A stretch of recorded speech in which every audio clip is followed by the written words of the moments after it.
Sir, Deepawali है, प्रदेशवासियों को क्या मैसेज? दीपावली की इस पावन पर्व की पूरे प्रदेशवासियों को बहुत बहुत शुभकामनाएं, बहुत बहुत बधाई।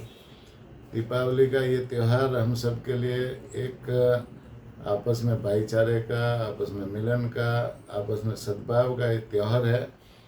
और हम दीपावली के दिन जैसे भगवान रामचंद्र जी श्रीलंका पर विजय करके रावण को मार करके वहाँ बुराई को खत्म करके अयोध्या लौटे थे, और उसी उपलक्ष्य में जैसे दीपावली का त्यौहार मनाया जाता है, तो हम भी अपने जीवन में भगवान राम जी के आदर्शों को लेकर चले और बुराई पे सच्चाई की जीत, असत्य पर सत्य की जीत के रूप में हम सत्य पर चलने की प्रेरणा ले, अच्छाई पर चलने की प्रेरणा ले और इस देश के विकास में अच्छे आदर्श हम सब लोग अपने जीवन में प्रस्तुत करें, जिससे अपना परिवार भी सुखमय बने और ये देश और राजस्थान भी एक अच्छा विकसित और आदर्श प्रदेश और देश बने। सर, अब ये दीपावली के बाद एक बहुत बड़ी चुनौती अंता सीट जीतने की, किस तरह से देखते हैं आप? क्योंकि वसुंधरा राजे का गढ़ है हाडोती, और हाडोती में इस बार जो है नया उम्मीदवार आपने उतारा है प्रमोद जैन भाई के सामने, क्या कहते हैं, क्या सोचते हैं?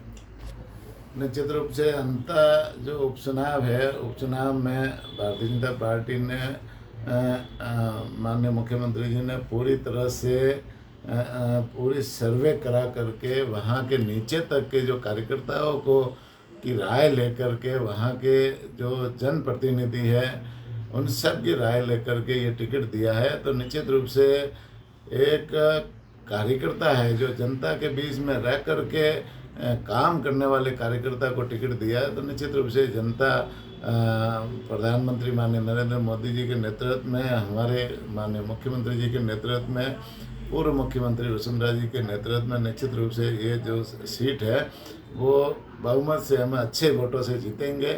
और जो 2 साल से हमारी सरकार जिस तरह से राजस्थान में काम कर रही है और लोगों का जिस तरह से आशीर्वाद मिल रहा है, पिछली बार भी उपचुनाव जो हुए थे, सभी उपचुनावों में ज़्यादातर हमने 5 सीटें जीती थी, तो इस बार भी ये अंता की सीट जीत करके निश्चित रूप से जनता का विश्वास हम जीतेंगे। अभी गृह मंत्री जी भी आए थे राजस्थान के दौरे पे, उस दौरे को किस तरह से देखते हैं?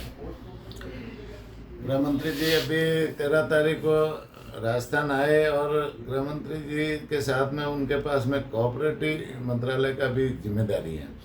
वो जो न्याय प्रणाली को तो मजबूत करना चाहते हैं, कानून को सख्त करना चाहते हैं, साथ ही साथ में कोऑपरेटिव सेक्टर को भी वो मजबूत करना चाहते हैं। हमारी जो कोऑपरेटिव सेक्टर है, चाहे वो कोऑपरेटिव समितियां हो, फैक्स हो या फिर हमारी डेयरी सेक्टर है, उन सब को मजबूत करने के लिए वो काम कर रहे हैं।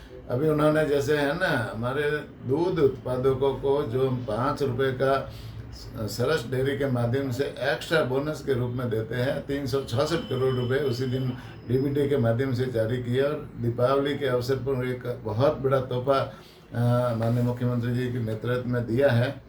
साथ ही साथ में अभी जैसे 2 दिन पहले मुख्यमंत्री जी ने 7 अरब 17 करोड़ की जो है ना किसान सम्मान निधि जो राजस्थान सरकार दे रही है, मुख्यमंत्री किसान सम्मान निधि, वो भी जारी करने का काम किया। तो दीपावली के अवसर पे ये भी तोहफा लोगों को देने का काम किया। साथ ही साथ में हमारे लोकप्रिय प्रधानमंत्री माननीय नरेंद्र मोदी जी ने जीएसटी में जो है ना स्लैब में कटौती करके टैक्स कम करने का काम किया, जो वो बहुत बड़ी राहत दी है पूरे देशवासियों को, सभी वर्गों को उससे फायदा मिला है। तो ये दीपावली के अवसर पर बहुत बड़े तोहफे हमारी भारत सरकार ने, राजस्थान सरकार ने देने का काम किया। पुनः सभी प्रदेशवासियों को बहुत बहुत शुभकामनाएं देना चाहूँगा। ये थे चोराराम कुमाऊँ जी की, जो पशुपालन मंत्री राजस्थान सरकार, वो कह रहे हैं कि दीपावली की शुभकामना तो दी है, लेकिन इस बार चुनाव भी ये जीत के आएंगे। जिस तरह से 2 साल के कार्यकाल में इन्होंने जो काम किया, जनता के सामने गए, उस पर वोट मांगने का इनका अधिकार है। इस वोट मांग कर ये जीत हासिल करने की संभावना पूरी है, चूंकि हाडोती वसुंधरा राजे का इलाका भी है। कैमरामैन गिरिराज के साथ राज नारायण शर्मा, राष्ट्र टीवी, जयपुर।